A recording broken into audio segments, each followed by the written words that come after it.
Today's daily bread आजची रोजची भाकर आपण माझा विषय आहे लव्ह हॅज कंडिशन्स. प्रेमाच्या अटी असतात. Love has conditions. आपण उघडूया exodus chapter 19 versus 3 to verse 6. निर्गम ह्याचा 19वा अध्याय वचन 3 ते 6. निर्गम 19 वचन 3 ते 6. तुम्ही ती एलाजार याजकाला द्या. मग त्याने एक्सोडस 19:19. निर्गम 19. सॉरी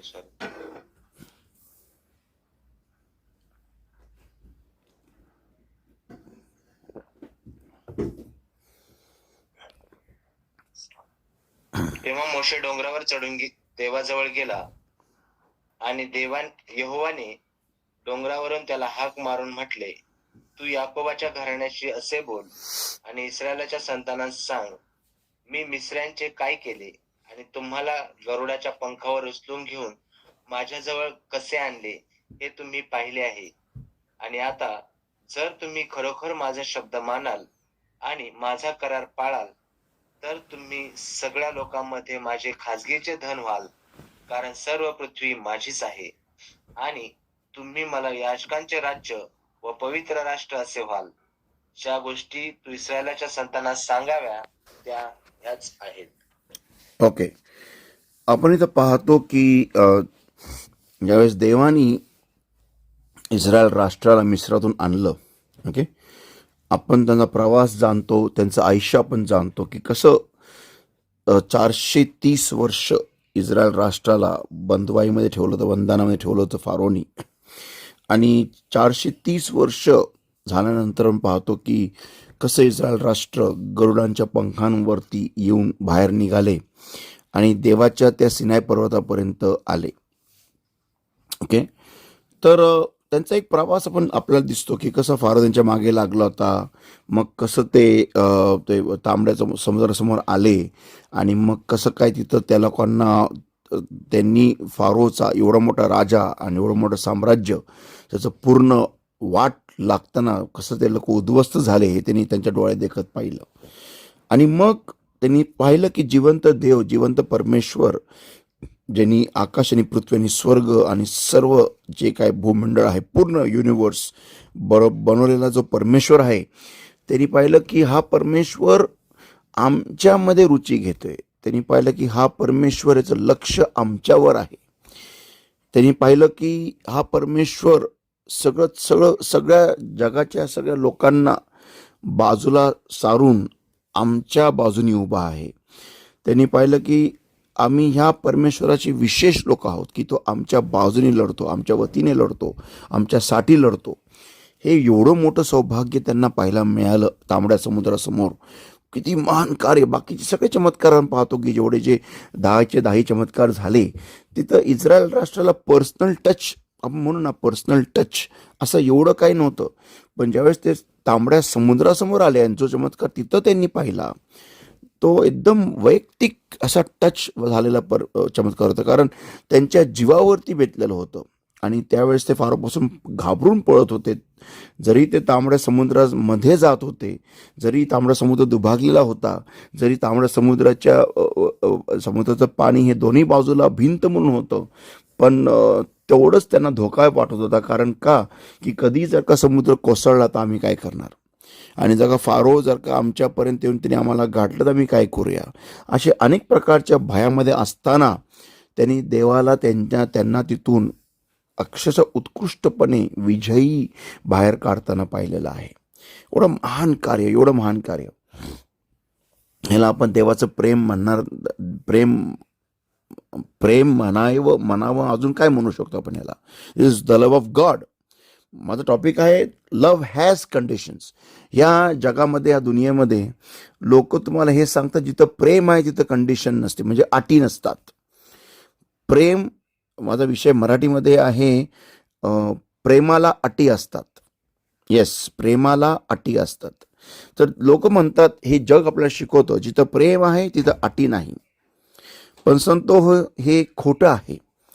जिथं प्रेम आहे तिथं अटी आहे. आपण पाहतो, आपण उघड्या गणना sorry genesis chapter 2 and versus 16 and वर्स 17. उत्पत्तीचा 2रा अध्याय वचन 16 आणि 17. उत्पत्ती 2 वचन 16 आणि 17 वाचा. जेनेसिस चॅप्टर 2 तेव्हा यहोवा देवाने वाच वाच. तेव्हा यहोवा देवाने मनुष्याला घेतले व त्याला एदेनाच्या बागेत तिची मशागत करायला व तिची राखण करायला ठेवले. तेव्हा यहोवा देवाने मनुष्याला आज्ञा दिली. तो म्हणाला, तू बागेतल्या प्रत्येक झाडाचे फळ खुशाल खात जा, परंतु बरे आणि वाईट जाणण्याच्या झाडाचे फळ तू खाऊ नको, कारण तू त्याचे फळ खाशील त्या दिवशी तू खचित मरशील. हा, म्हणजे बघा, एवढं आदमाला बागेमध्ये उचलून आणलं, उचलून ठेवलं, सगळं झालं, पण शेवटी ती बाग पूर्णपणे त्याच्या हातात द्यायच्या आधी देवानी त्याला एक अट दिली, म्हणजे आज्ञा दिली. संतो, जिथं प्रेम आहे तिथं आज्ञा आहेत, हे कधी नका विसरू. आणि देव काय म्हणतो बघा, इथं निर्गम याचा 19वा अध्याय आणि वचन 5 पासून पुढे वाच. 5, फक्त 5 वाच. आणि आता जर तुम्ही खरोखर माझा शब्द मानाल. हा बघा, आणि आता जर तुम्ही खरोखर माझा शब्द मानाल, पुढे, आणि माझा करार पाळाल, हा, तर तुम्ही सगळ्या लोकांमध्ये माझे खाजगीचे धन व्हाल. हा, सगळ्या लोकांमध्ये तुम्ही माझे खाजगीचे धन व्हाल. म्हणजे मी तुमच्यासाठी मी काही पण करेल. पृथ्वीला पण तिच्या ॲक्सेसवरती, तिच्या भोवती फिरण्यापासून मी तिला थांबवेल. काही पण, म्हणजे anything. I will do anything because you are my peculiar treasure unto me above all people, for all the earth is mine. पूर्ण पृथ्वी ही माझी आहे.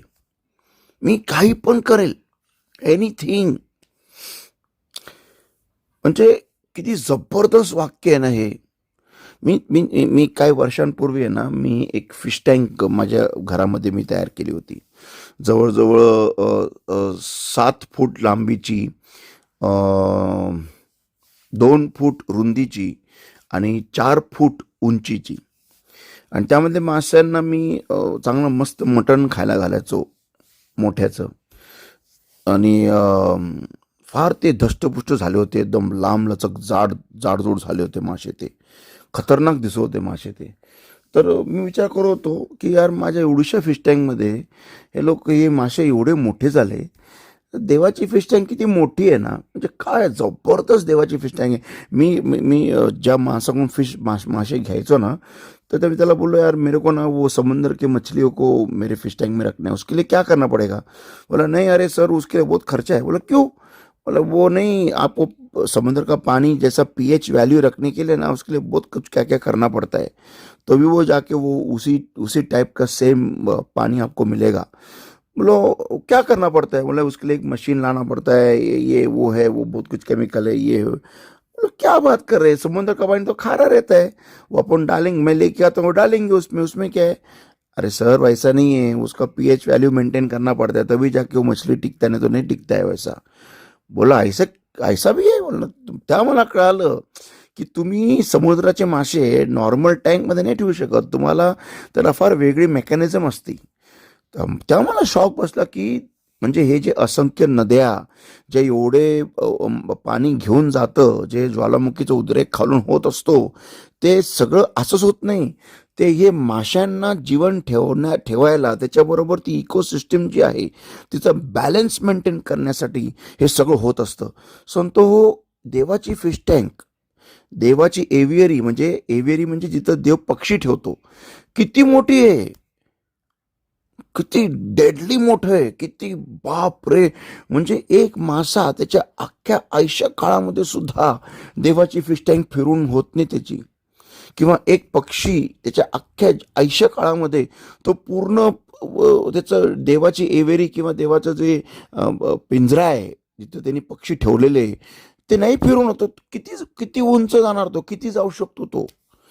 संतो, देव म्हणतो, for all the earth is mine. ही पूर्ण पृथ्वी माझी आहे आणि तुम्ही माझे विशेष लोक आहात. जर जर तुम्ही माझ्या आज्ञाचं पालन केलं, माझी वाणी ऐकली आणि माझ्या आज्ञेप्रमाणे केलं तर प्रेमाला अटी असतात. आता आपण बघूया, देवाला त्याची आज्ञा नाही पाळल्यावरती देव कसा वागतो आणि काय बोलतो. मी परत सांगतो, आपण बघूया, ज्यावेळेस आपण देवाच्या आज्ञा पालन करत नाही ना, तर देव कसा वागतो आणि काय बोलतो. उत्पत्ती 3 अध्याय वचन 17, जेनेसिस चॅप्टर 3 and verse 1-7. आणि आदामाला तो म्हणाला, तू आपल्या या बायकोचा शब्द ऐकला आहे आणि ह्याचे फळ तू खाऊ नको अशी आज्ञा देऊन ज्या झाडाविषयी मी तुला सांगितले होते त्याचे फळ तू खाल्ले आहेस, म्हणून तुझ्यामुळे भूमी शापित आहे. तू हा आपल्या आयुष्याचे सर्व दिवस कष्टाने तिचे फळ खाशील. हा स्टार्टिंग परत वाच. बघा, देवाला किती वाईट वाटलं, म्हणून देव कोणतंही वाक्य उगाच बोलत नसतो, हे लक्षात ठेवा. वाच परत एकदा, स्टार्टिंग वाच. आणि आदामाला तो म्हणाला, हं? तू आपल्या बायकोचा शब्द ऐकला आहे. डेडली. म्हणजे देव किती खिन्न झाला असणार. मी ह्याला जे सांगितलं त्यांनी ते डिलीट केलं आणि आपल्या बायकोचा शब्द ऐकला. देव बघा, देवाने तो उल्लेख केला. आपल्याला वाटतं ना की काय तुम्ही बोलून दाखवता, कशाला बोलता. आपण भांडणामध्ये बोलतो कोणाला पण, अरे तू जे आम्हाला सांगितलं ठीक आहे, आम्ही नाही केलं, तू म्हणतो बोलून का दाखवतो. देव बघा कसा आहे, देवाला किती वाईट वाटलेलं आहे. देवाला किती वाईट वाटलं की देव म्हणतो तू आपल्या बायकोचा शब्द ऐकला. म्हणजे माझ्या शब्दावर तू तुझ्या बायकोच्या शब्दाला प्राधान्य दिलं. डेडली आहे, डेडली. हे एकदम डेंजरस वाक्य आहे संतो. ह्या वाक्याला सहज घेऊ नका. देव असे काही शब्द बोलत नसतो. देवाच्या मुखातून जर का एक शब्द निघाला, बघा, देवाच्या मुखातून निघाला प्रकाश हो आणि प्रकाश तयार झाला. देवाच्या शब्दाला किती व्हॅल्यू आहे. देवाचा शब्द म्हणजे येशू ख्रिस्त आहे, म्हणजे एक अख्खा व्यक्ती आहे, खुद्द एक व्यक्ती आहे. देवाचा शब्द म्हणजे अल्फा आणि ओमेगा आहे. देवाचा शब्द म्हणजे आदी आणि अंत आहे. देवाचा शब्द म्हणजे अख्खी सृष्टी, अख्खा, माय गॉड, इट इज क्रिएशन. आणि इथं देव शब्द उच्चारत आहे, एक शब्द, की तू माझ्या बायकोचा शब्द ऐकला. म्हणजे काय, तू माझ्या शब्दावरती तुझ्या बायकोच्या शब्दाला प्राधान्य दिलं. याचा अर्थ हा होतो खतरनाक. म्हणजे बापरे बाप. म्हणजे यू कॅन थिंक, म्हणजे जेव्हा कधी आपण देवाच्या आज्ञेला कमी स्थान देतो आणि स्वतःच्या इच्छेला, स्वतःच्या देहाला, कोणाच्या तरी शब्दाला जास्ती प्राधान्य देतो, त्यावेळेस देव हे वाक्य आपल्याबद्दल नेहमी बोलत असतो. लक्षात ठेवा, ही साधारण गोष्ट नाही आहे संतो. आता आपण एका देवाच्या अब्राम का आवडता आहे देवाचा, हे तुम्हाला आता कळून येईल. उत्पत्तीचा 21वा अध्याय वचन 9 ते 12, genesis chapter 21 versus 9 to verse 12. उत्पत्ती 21 वचन 9 ते 12. वाच संदीप. मिस्रीन हगारेचा मुलगा जो तिला अब्रामापासून झाला होता थट्टा करीत आहे असे पाहिले.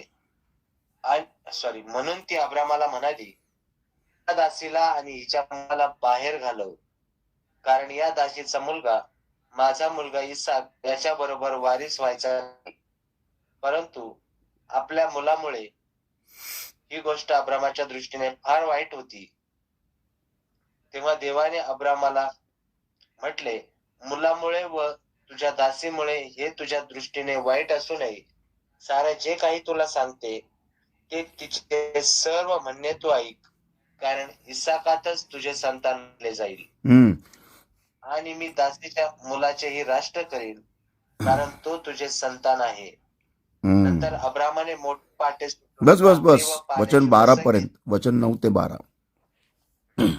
आता आपण इथं पाहतो की जेव्हा सारा अब्रामाला तक्रार करत आहे इश्माईलाबद्दल आणि इश्माईलाबद्दल अब्रामाला बोलत आहे, त्यावेळेस वचन सांगतं, वचन 11, and the thing was very grievous in Abraham site because of his son. कारण सारा त्याला म्हणाली की या बाईला बाहेर काढ, या बाईला घरात ठेवू नको. ओके, कारण हा माझ्या मुलाबरोबर वारसा हक्क नाही घेणार. ओके, आता ज्यावेळेस अब्रामाला कळतं, बघा अब्राम काय करतो नीट बघा.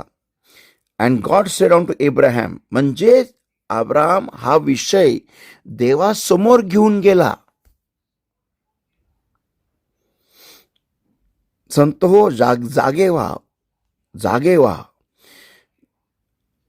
अब्राम हा विषय देवासमोर घेऊन गेला आणि त्यांनी देवाला विचारलं. त्यांनी देवासमोर ही पूर्ण घटना ठेवली आणि मग देव त्याला म्हणतो, and God said unto काय म्हणतो देव त्याला, वाच वचन 12. तेव्हा देवाने अब्रामाला म्हटले, मुलामुळे व तुझ्या दासीमुळे हे तुझ्या दृष्टीने वाईट असू नये. हा, सारा जे काही तुला सांगते ते तिच्या सर्व म्हणणे तू ऐक. हा, सारा जे तुला सांगते, एक मिनिट, सारा जे तुला सांगते तिचे सर्व म्हणणे तू ऐक. म्हणजे देव त्याला म्हणतो की तू तुझ्या बायकोचा शब्द तू ऐकू शकतो. म्हणजे देवाला हे आवडतं. काय आवडतं? बायकोचा शब्द ऐकणं नाही. तर जेव्हा आपण कोणताही निर्णय घ्यायला जातो, आपण त्याला विचारतो का? आपण त्याला आपली परिस्थिती समोर ठेवतो का? आणि त्याची इच्छेची वाट बघतो का? देवाला असे लेकरं आवडतात. आणि अशा लेकरांना तर म्हणतो की तुम्ही माझे खाजगीचे धन आहात, तुम्ही एक रॉयल प्रिस्टहूड आहात. हालेलुया, आमेन, आमेन. आणि माझा बोट तुमच्यावरती आहे, माझा हात तुमच्यावरती आहे, आणि कारण मी तुमच्यासाठी काही पण करेल, ही अख्खी पृथ्वी माझी आहे. अशाच लेकरांना तर म्हणतो, जे आज्ञांकित लेकरं आहेत. देवाला काय आवडलं माहिती आहे का अब्रामबद्दल? की त्यांनी अब्रामाने बायकोचा शब्द ऐकला नाही. त्यांनी देवाला विचारलं, मी काय करू? वाव. आणि मग देव म्हटला त्याला की तू त्या बायकोचा शब्द ऐक. That's what God likes. देवाला हे आवडतं संतो. देवाला असं आवडतं, त्याला महत्व दिलेलं तुमच्या जीवनामध्ये. आणि ते कसं महत्व त्याला कळतं? त्याच्या आज्ञा. Love has conditions. प्रेमाच्या अटी असतात. जेव्हा आपण ख्रिस्तामध्ये येतो, बघा जग कसं माहिती आहे का? जग हे अव्यवस्थेचं जग आहे. There is no discipline, there is no obedience, there is no तिथं आज्ञांकितपणा नाही. तिथं सैराचार आहे, तिथं मनातील तसं वागायचं आहे, तिथं मनातील तसं निर्णय घ्यायचे आहे. हे जग आहे. जग कसं माहिती आहे का? असं हे त्याला जंगली रान आहे जग. जो तो मनामध्ये येईल त्याप्रमाणे काहीही करतो. जग ह्याला म्हणतात जग. त्याशी मी व्हिडिओ एक पाहिला. एक कोणाची तरी भांडणं झाले होते, नवरा बायकोचे आणि सासऱ्याचे वगैरे. तर तो माणूस सफारीमध्ये होता आणि तो जे रागाच्या त्याच्या बायको उतरली त्याच्या गाडीतून आणि त्याच्या बापाच्या गाडीत जाऊन, तिच्या बापाच्या गाडीत जाऊन बसली फॉर्च्युनरमध्ये. आणि तो माणूस जे भरधाव वेगाने निघाला फुल स्पीडमध्ये, आणि त्यांनी एका मोटरसायकलवाल्याला त्याच्या गाडीखाली चिरडलं पूर्ण. आणि नंतर गाडी फिरवली आणि जे जोरातून त्यांनी फॉर्च्युनरला जे धडकला येऊन समोरून, तर फॉर्च्युनरची पूर्ण तर वाटच लागली. पण त्या सफारीतून धूरवर निघायला लागला. पण त्या दरम्यान त्यांनी किती लोकांना मारलं त्या माणसाने. म्हणजे राग, म्हणजे ॲनिमलच. म्हणजे तो पिक्चर जो निघाला आणि त्या पिक्चरची ॲक्च्युअल ॲक्टिंग या माणसाने केली. ॲनिमल. म्हणजे जगामध्ये बघा आज किती बलात्कार होते, किती वाईट. म्हणजे अक्षरशः सैतानोडा पिसाळलेला आहे. म्हणजे विचार करायची गोष्ट आहे. आपल्या देशामध्ये रेप एकानंतर एक रेप. म्हणजे कोणाला काही भीतीच नाही आहे, कोणाला काहीच नाही. हे जग. म्हणजे नुसता देह. म्हणजे आपण ख्रिस्तामध्ये येतो संतो, ख्रिस्तामध्ये आल्यानंतर आपलं लाईफ वेगळं असलंच पाहिजे. आपल्या ह्या जीवनाच्या बगीच्याला शिस्त आलीच पाहिजे. प्रत्येक झाड हे सरळ वाढलंच पाहिजे. प्रत्येक आपल्या जीवनाच्या बगीच्यामधलं झाड जे आहे हे प्रत्येक ख्रिस्ताच्या वचनाप्रमाणे राहिलंच पाहिजे. ख्रिस्ताला तेवढं प्राधान्य या बगीचेमध्ये मिळालंच पाहिजे. त्याच्या आज्ञेला तेवढं प्राधान्य या बगीचेमध्ये मिळालंच पाहिजे. त्याच्या नावाचा गौरव या बगीचेतून झालाच पाहिजे. सगळं काही should be in proper order. कारण का तर ख्रिस्त हा माझा आता चालक आणि मालक आहे. देवाला आज्ञाचं पालन केलं फार आवडतं. सांगतो आज जर का तुमच्या जीवनात तुम्हाला हवंय की देवाने तुमच्यासाठी पृथ्वी थांबावी, तुमच्यासाठी सूर्य मावळून देऊ नये, तुमच्यासाठी समुद्र दुभागा, तुमच्यासाठी महान कार्य जर का चमत्कार करावा जर का तुम्हाला हवंय ना, तर तुम्हाला आज देवाचा आत्मा हेच सूचना देत आहे की तुमच्या जीवनामध्ये तुम्ही कुठे अवज्ञा करत आहात ते तपासा आणि त्या सगळ्या अवज्ञा बंद करा. कारण का तर पहिले शमूएलचा 15वा अध्याय वचन 22 वाचा.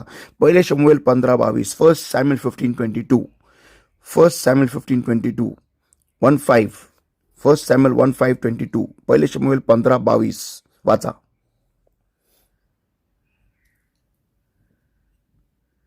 शमूएल म्हणाला, यहोवाला आपले वचन मानण्याने जितका संतोष होतो तितका संतोष यहोवाला होमार्पणांनी व यज्ञांनी होईल काय? पहा, यज्ञापेक्षा आज्ञावली, मेंढरांच्या मांद्यापेक्षा वचन ऐकणे अधिक चांगले आहे. आमेन, आमेन. देवाला त्याच्या आज्ञाचं पालन केल्याने जेवढा संतोष होतो ना, थोडा कशातही संतोष होत नाही. Have a great day. God bless everybody. Soar up high with wings as eagle in the Lord. आणि पुन्हा भेटूया उद्या सकाळी 6 वाजता. Praise the Lord.